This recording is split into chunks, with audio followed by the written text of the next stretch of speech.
The news has been coming fast and furious from China to Cuba, the Middle East, Europe and beyond. So fast that we thought it would be interesting to take a step back from our usual format and spend a bit of time gathering fresh insight and analysis from those covering world events. To help us dive into these issues, we've put together a distinguished panel of current and former journalists. Joining us from Paris is the award-winning reporter Leela Jacinto. She covers the Middle East and Africa for France 24. With us here in Washington is Afshin Molavi, a self-described recovering journalist. He's worked for Reuters, the Washington Post and the Arab News, and is currently a senior fellow at the Johns Hopkins School of Advanced International Studies. An independent writer and commentator, Philippe Legrain's work can be seen in such publications as The Guardian, The Financial Times, The Wall Street Journal Europe, Foreign Policy and The New Republic. He joins us from London. And also with us here in Washington is China Daily's chief Washington correspondent and the deputy editor of China Daily USA, Chen Weihua. Thanks to all of you for joining us. Weihua, let's start with the forthcoming visit by President Xi Jinping to the United States. That was the lead story in your newspaper. Chinese Foreign Minister Wang Yi has already been holding talks with John Kerry in preparation for this visit. What would be the priorities for President Xi when he gets to the United States? I think the priority should be to, talk with President Obama. This is the highest level dialogue to set the correct course for the bilateral relationship.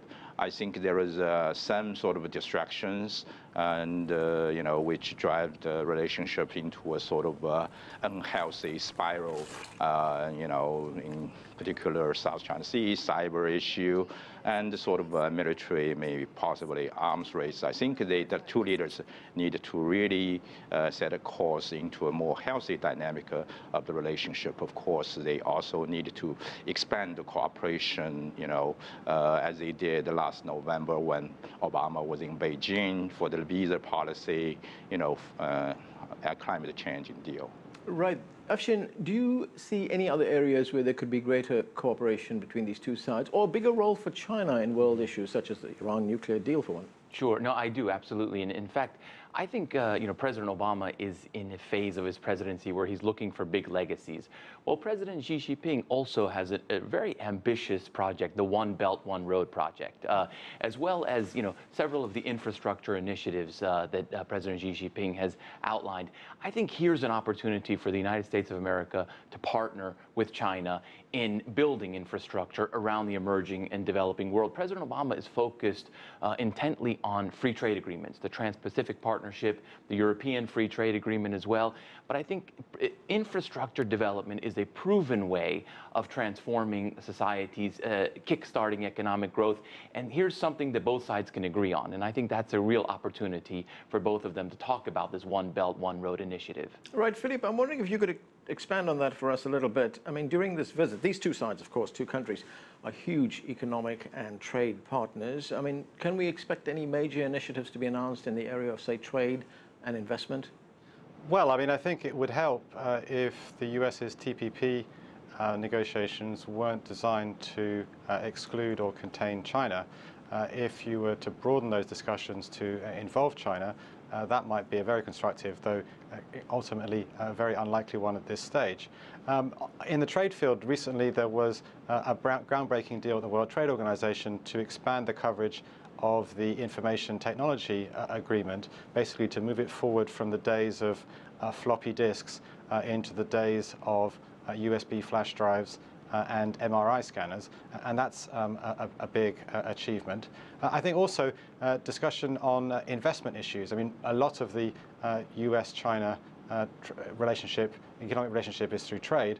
A lot of it too is through investment, and both in terms of the access of Chinese companies to the US market and the protection of US interests in the Chinese market are two important issues. Leela, you cover the Middle East and Africa for France 24, as I mentioned earlier on. Do you see a bigger role for China in international affairs, say things like the Iran nuclear deal, perhaps, stability in Afghanistan, taking on militants in the Middle East? Well, there is room for certainly cooperation on the security front, and this is, following the Iran nuclear deal. China, of course, is very keenly looking at the situation in Afghanistan. NATO troops are out of Afghanistan. We have seen an unusually brutal spring season there. China very concerned about the Muslim extremism there. It shares some part of its border with Afghanistan. So there is room for cooperation on Afghanistan, especially with China. But I agree that, in terms of cooperation, what we are likely to see most is on climate change. This is ahead of the climate summit in Paris. So definitely, a lot of room for security cooperation on the Middle East, and especially on, the growing jihadist and extremist threats stretching from Syria right up to China's borders. Leela, I want to stay with you and look at the Iran nuclear deal specifically. I mean, there is a deal right now that we're hearing. This is something that's been front page news for a very long time. We do know of some of the responses from some of the other players. Israel is extremely unhappy. There's opposition to the deal here in the United States, especially from the US Congress. President Obama, in defending that deal a few days ago, said that, look, this is one of the biggest arms control deals the US has ever been involved in, and there's all kinds of checks and balances that have been put in place to make sure that this is going to work. Do you believe it is going to work?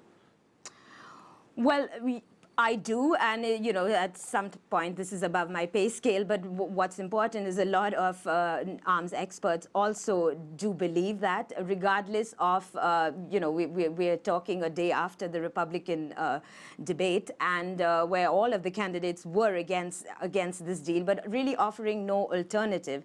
And, certainly the JCPOA, as it's called, the Joint Comprehensive Plan of Action on Iran, we're looking at a period of 15 years. So for 15 years, we have some control of Iran's nuclear program. After that, we have to renegotiate and try to figure out what's happening. But certainly in the 15-year period, we are looking at being able to control Iran's nuclear program. So what really happens with this deal is really how the U.S. pushes forward on this. Certainly there are businesses here in France very eager to re-engage with Iran. There are a number of senior Western officials now making a trip to Tehran. So Iran opening up also on the security front, extremely important, because we do need Iran. How, we really don't know, because the fight against the Islamic State group, or ISIS as you call it, is very murky. There are different players and interests in Syria and Iraq. But this nuclear deal sort of formalizes a lot of security cooperation. All right, Afshin, as usual, domestic politics get in the way of these big agreements. There's always politics here in Washington. The US Congress, we know, has been making some belligerent noises, opposition to this deal. But really, is Congress going to sabotage this deal? There was an interesting piece in Vox News, an online newspaper, which said that, look, Congress will make the right noises, but ultimately it will pass this deal. Yeah, they're making the noises because they need political cover. Right. No, you're right. It's hard to imagine a scenario whereby there isn't 1/3 plus one members of the House of Representatives that could endorse this deal. And I say that because what will likely happen is that the United States Congress will disapprove the deal, right? And then President Obama will veto their disapproval. And then all you need is 1/3 of the members of the House plus one, or 1/3 of the members of the Senate plus one. And it's hard to imagine you won't get those kind of numbers. Now, this deal, though, was a diplomatic breakthrough. And President Obama himself, in a striking speech, he said that he engaged in hard, painstaking diplomacy. Well, now the hard, painstaking diplomacy is in Capitol Hill. And we're witnessing a pretty titanic battle over this Iran deal. 20, 30, 40, $50 million have already been spent by opponents of the deal. But at the end of the day, I agree with you that at some point the deal will get passed. But that doesn't mean we can wrap up the Iran nuclear file and put it aside. Right. There's going to be bumps in the road. There's going to be a moment when nuclear inspectors can't get into a particular site. Then there's going to be a moment where the U.S. Congress is going to impose new sanctions for something not related to the nuclear issue. And then Iran is going to come back and say the deal is no longer valid, et cetera, et cetera. So we may have a deal, but we can't wrap it up and put it aside and say this file is out of the way. So these snapback provisions that are in the deal, can they really be imposed, do you think? You know, within the 24 days that, you know, if a site, Iran doesn't allow access to a site, there's a 24-day process. I think what could happen is the United States, when the United States decides to leverage its enormous ability, its enormous control over the international financial system, they can do a lot of damage to anyone's economy. And we saw that they did that damage to Iran's economy. And so it would take longer, but U.S. sanctions alone could do significant damage to Iran's economy by simply cutting them out of international financial transactions. And so I believe that snapback could take place. Right. It will be challenging, but it could. Weihua, of course, China has been an important partner to this agreement as well. It also has, as CNN has been reporting, had a historic partnership with Tehran. So Beijing must welcome this agreement, no? Definitely. I think it's definitely in China's interest. I mean, because we have a good relationship with Iran. I mean, not just, I think, in all aspects. I mean, if you're talking about the business side, we are importing Iranian oil. I mean, this opens the opportunity, you know, for more Iranian oil into China. But I think it's fundamentally also a good deal for the world and for the United States. I see it, you know, just to check 1971 when President Nixon and Chairman Mao decided to, you know, engage with each other, despite their huge differences, like the differences the U.S. has with Iran now. I think this nuclear deal might opening, you know, a path for engagement between, you know, Iran and the United States. I don't think the relationship should be hostile like this. You know, it's how many years since '79? I mean, it's too long. I think Obama's policy to engage with Iran and Cuba shows, I think this is the right path forward.